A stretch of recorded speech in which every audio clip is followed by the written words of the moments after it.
Today's International Data Protection Day. It is. And, you know, we in Ireland are in a very funny place because we're, you know, we've got 9 out of 10 of them born on the internet companies here in Ireland, but yet we're a small country still trying to grasp the speed of change in digital.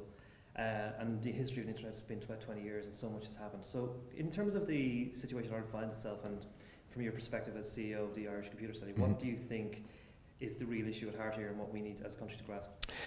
Well, if we're talking about data protection, I think that what we all have to realize and embrace is that legislation, whether we like it or not, is coming down the pipe at us at a rate of knots. Now, I know it's been something that's been predicted for a while, and we've been slow enough to adapt in the past, but I think that in fairness, Ireland has kind of woken up to the challenge, and I think really what we have to do is recognize that we don't really have a choice in this matter. So it's a matter of understand what the issues are and prepare.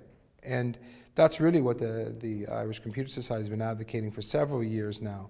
But what's very validating is the extent to which now those messages are starting to be heard. And even to see in government now that we have a data protection minister is actually wonderful. And I think it just shows the extent to which we are taking it seriously. I know, you know, that there are some questions abroad whether or not Ireland is taking it seriously enough.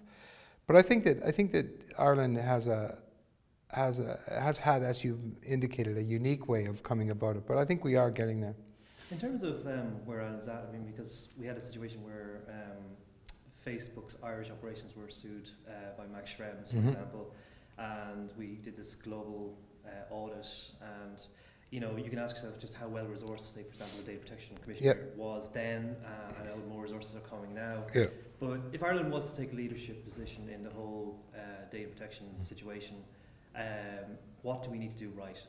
Well, I think first of all we need to be seen that we're trustworthy, and that we are a place that implements, you know, the legislation that's being produced, and actually takes on the responsibility. And given that we have the companies here, and given that we have, you know, the extent of, you know, let's say, exposure that Ireland has to the data protection legislation and our responsibility for implementing it, I think we have to embrace it. And I think that there's a real opportunity in that as well. And there's an awful lot of, like sort of, let's say, competitive advantage in this as well. In that, you know, we've had a relationship with the Americas for generations, where a lot of that has come back in a real positive from an Irish perspective, in that there's been so much inward investment. Well, I think in the same way, what we can play as a role of being the conduit for those organizations, and you know, those, let's say, like foreign interests that are coming in. We can be the good communicators that Ireland always has been about how to comply, and that it's not just you know, take it or leave it. It is a matter of understanding, you know. In terms of the growing up that we have to do as people when it comes to data protection, I mean, some of the regulations coming down the line will move, hopefully, or maybe it depends where you're sitting, the consent from implied to explicit, for example. As people, we've seen things happen where Paddy Power had 650,000 details revealed online. We've had, you know, various other data breaches that have kind of shocked people a lot. And you've got to remember, to most of us, the internet is only a 20-year-old phenomenon.